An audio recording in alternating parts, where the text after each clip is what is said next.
السلام عليكم، ازيكم عاملين ايه؟ يا رب تكونوا بخير. كل سنه وانتم طيبين. النهارده اليوم بتاعنا بقى ايه؟ اليوم طبعا كان مشحوم عندي جامد جامد جامد، طبعا مشغوله بقى في ترويق رمضان والكلام ده، واكيد كلنا مشغولين طبعا. كلنا عارفين يعني ايه ترويق رمضان. المهم بقى ايه، قلت طبعا ما ينفعش انسى العيال. الولاد لازم اعمل لهم حاجه مسكره، فطلبوا مني اعمل كيكه. عملت لهم الكيكه بتاعتنا. عملت حوالي صينيتين. قلت يعني ايه، ما ينفعش ان انا انساهم يعني، برضو لازم حقهم برضو. ما ينفعش على طول اكل حوادق حوادق حوادق كده. المهم بقى يا جماعه ايه، قبل ما نقول المقادير بتاعتها، ما تنسوش تشتركوا في القناه وتعملوا لايك وتفعلوا زر الجرس عشان يوصل لكم كل جديد. ولو اتفرجت على الفيديو وعجبك فضلا وليس امرا اشتركوا في القناه. بس كده، وكل سنه وانتم طيبين. اليوم بتاعنا بقى، بص انا هوريكم دلوقتي الكيكه هتبقى عامله ازاي. طبعا هي هشه وطعمها كان تحفه. اهو انا بحاول اطلعها اهو، بصوا هي لسه ده هي مولعه. طبعا كانت بتلسعني. اهو بصوا عامله ازاي، شايفين الدخنه بتاعتها. انا حاولت ان انا ايه اطلع كده منها واحده عشان اوريها لكم بس. انما دي هي كانت بتلسوع لي صوابعي والله. بصوا الدخنه عامله ازاي. اهو بصوا هشه ازاي. هشه كده خالص بصراحه، وكانت طريه يعني. ومش مش مكلفه خالص يعني. انا عارفه ان طبعا البيض غالي، دي حاجه انا عارفاها. بس انا عملتها يعني يعتبر ايه، بحاجات بسيطة برضو، بمكونات بسيطة يعني. مش هنزود المكونات بتاعتها ولا حاجة. بس يا جماعة، هنبتدي بقى ايه، هنقول كده بسم الله الرحمن الرحيم ونصلي على النبي.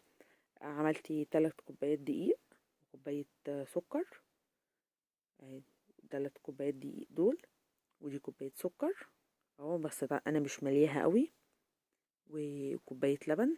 وطبعا ممكن اعوز لبن تاني او محطش الكوباية على حسب ما انت ما عاوزة. وحطيت 3 بيضات و2 بيكنج باودر و2 فانيليا.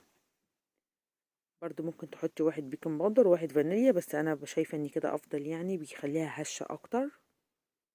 هجيب بقى الخلاط وهحط بقى المكونات فيه، مش طبعا مش المكونات كلها يعني. هتشوفوا دلوقتي انا هحط ايه. هكسر هنا البيض. هحط الاول اللبن، لا السكر. وبعد كده هحط البيض. وهحط كمان اللبن علشان يمشي يعني السكر في قلب الخلاط. عشان انا لو عندك مضرب عادي يبقى احسن يعني. بس لسه انا ما جبتوش يعني، باذن الله هجيبه.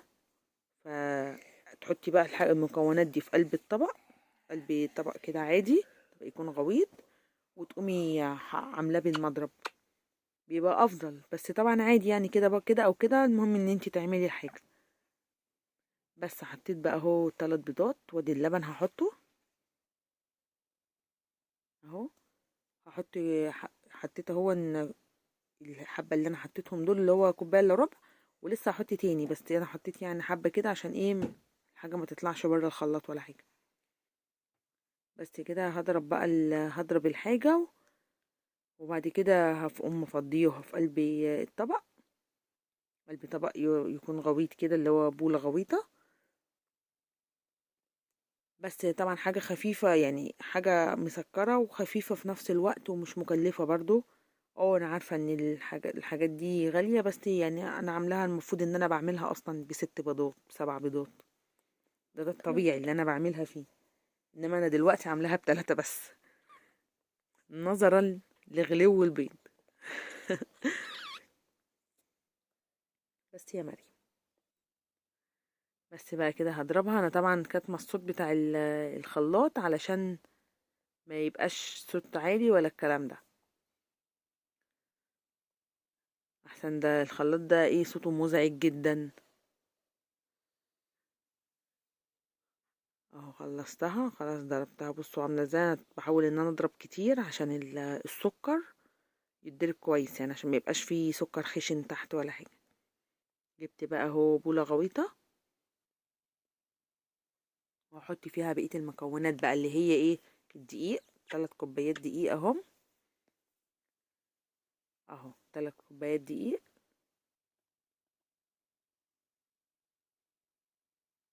وهقوم حاطه البيكنج باودر والفانيليا. انا بحس بصراحه ان هو ما بيهيش قوي الكيكه البيكنج باودر ده، عشان كده انا حاطه 2. يعني ممكن لو انتي عايزه تحطي واحده بس برضو ينفع عادي جدا. انا الاول بصراحه كنت بعمله بواحده بس ما كنت بحس ان هي مش هشه كويس، يعني النفخان بتاعها ما بيبقاش عاجبني قوي. وحطيت 2 فانيليا، لاني فانيليا الكيس ده بقى صغير جدا، عشان كده انا حطيت 2 منه. ده كده مقدار صينية يا جماعة، الصينية اللي عندي اللي هي اكبر صينية، ده كده المقدار بتاعها. وهقلبه كويس بحيث ان انا ايه ادمج يعني المكونات كده مع بعضها. وبعد كده هقوم حاطه عليهم بقية الحاجة بتاعتهم. بس اهم حاجة ان انا ايه ادمج الحاجة دي مع بعضها، عرفتوا؟ علشان ما يبقاش فيه يعني من الفانيليا والبيكنج باودر عاملة كلاكيع كده ولا الكلام ده، تبقى مندمجة كويس. بس كده بقى حطيت اهم الحاجة، وهحاول بقى ايه ان انا اقلبها كويس قوي. عارفين بقى لو في مضرب بيسهل الكلام ده كله، المضرب بيسهل جدا بصراحة. انا ناوية يعني ان شاء الله كده ان انا اجيبه. هتحاولي بقى ايه تقلبيها كويس قوي اهو. انا طبعا كده انا مش يعني انا بقلبها عشان ادمج بس المكونات مع بعضها، انما السكر مطحون. سكر كده خلاص هو يعتبر مش موجود فيها اصلا، عشان انا ضرباه كويس في الخلاط، طحنته في الخلاط كويس، فعشان كده مش يعني عادي، يعني مش بعمل كده عشان السكر. بصوا بقى بق الخل ده معلقة اهو، معلقة بس كده. السر كله بقى في المعلقة، في معلقة الخل دي بتخليها لونها فاتح كده وحلو، وبتخليها هشة برضو، وبتخليها طرية. صراحة معلقة الخل دي تحفة. انا الاول بصراحة ما كنتش بحط معلقة الخل دي، بس يعني دلوقتي ما بعملش كده غير لازم معلقة خل. وما تخافوش مش هتبقى باينة خالص، يعني مش هتبان خالص معلقة الخل دي، لكني ما فيش حاجة اصلا محطوطة. بس يا جماعة صلوا على النبي كده ووحدوا الله، لا اله الا الله محمد رسول الله.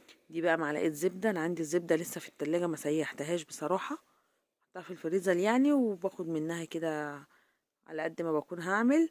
عشان كده بصوا بتطلع حتت صغيرة، فحطيت عليها معلقة زبدة دي خليتها تحفة صراحة. وطبعا ممكن حد يحط زيت، بس يعني في ناس بتحط زيت متهيألي، وممكن تحطي سمنة. انا كان عندي انا اللي متوفر عندك اعملي بيه. انا كان عشان عندي زبدة فعملت بيها يعني عادي.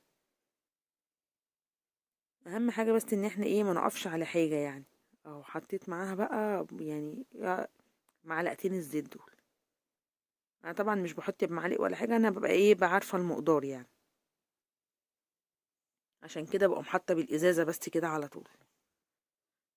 اه حاولت بقى ان انا ايه اسيح الزبدة كويس فيها، عشان ما تبقاش يعني مكلكعة ولا حاجة. بس هديت لها تقليبة كده حلوة، تقليبة بنت ناس. بصوا خليتها بقت كلها هي زي بعضها، خلاص ما فيش حاجة فيها ولا مكلكعة ولا الكلام ده كله.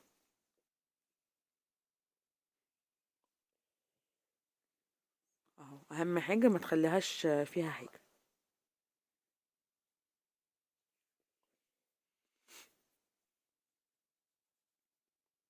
جبت الصينية بقى اهي، وقمت دهنها برضو بالسمنة. دهنتها سمنة وحطيت عليها رشة دقيق علشان ما تلزقش فيها من تحت. طبعا لو صينية اللي هي الجرانيت تبقى افضل، بس انا مش متوفر عندي فعادي يعني بعملها في كده. اهو رشة الدقيق دي بمعلقة سمنة، وبعملها كلها الجناب وكله زي ما انتم شايفين كده.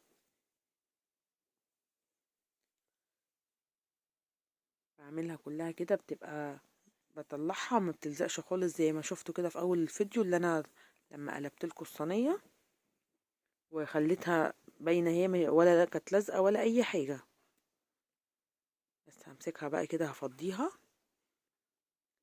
زي ما انتم ما شايفين كده. بصوا حاجه بسيطه خالص، ولا خدت مني مجهود ولا اي حاجه بصراحه. وطبعا هقول لكم تاني لو في مضرب برضه هتسهل اكتر من كده. بس طبعا ربنا يخلي لنا الخلاط بتاعنا بيعمل عمل المضرب. هحاول بقى ان انا افضي كده الطبق كويس. انا هعمل لسه فيه تاني برضو هعمله، بس ايه يعني هعمل انا بقى بره الكاميرا علشان ما اطولش عليكم الفيديو ولا الكلام ده. عشان انا بصراحة بحاول ان انا ما اخليش الفيديو طويل ورخم كده يعني، عشان ما تزهقوش.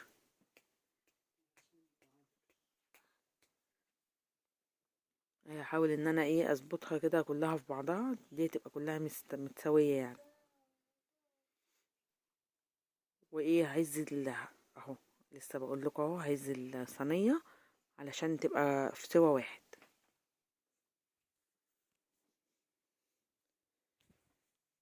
بس كده انا بعملها كده عشان ما يبقاش فيه ناحية عالية وناحية واطية، تبقى كلها متساوية يعني زي بعضها. بس كده يا جماعة حطيتها بقى انا في الفرن على درجة حرارة متوسطة، مش عالية قوي ولا واطية قوي. وبصوا بقى انا كده بعمل لها اختبار يعني. اهم حاجة ايه شوكة سكينة كده، علشان لو عندك اللي هي الخلة دهيا برضو تجربي بيها. اهي شفتوا بقى شفتوا القعر بتاعها عامل ازاي، فوق زي تحت بصراحة، ولا لازقة ولا متحروقة ولا حاجة خالص. كلوها يعني عجبتهم جدا بصراحة. بس يا مريم طبعا انتي بتقطعيها بقى زي ما انتي ما عايزة تقطعيها، حتت كبيرة حتت صغيرة مثلثات مربعات زي ما تحبي قطعي. انا بقطعها حتت مربعات صغيرة، علشان ايه اللي يمسك يعني حتة يعرف ياكلها كلها، بدل ما اللي ياخد حتة يسيب لي نصها ولا الكلام ده. لا اللي يمسك حتة ياكلها. مكعبات كده صغيرة، مش صغيرة قوي يعني مربعات زي ما انت. دي بس اللي هتبقى كبيرة شوية، انما اللي جنبها بصوا صغيرة ازاي، علشان الاطفال يعني يمسكوا حتة ويخلصوها على طول. بس هي بصوا بقى لونها فاتح ازاي، بصوا طرية ازاي. طبعا طعمها كان تحفة، وجربوها يا جماعة بالطريقة دي كده هتعجبكم جدا.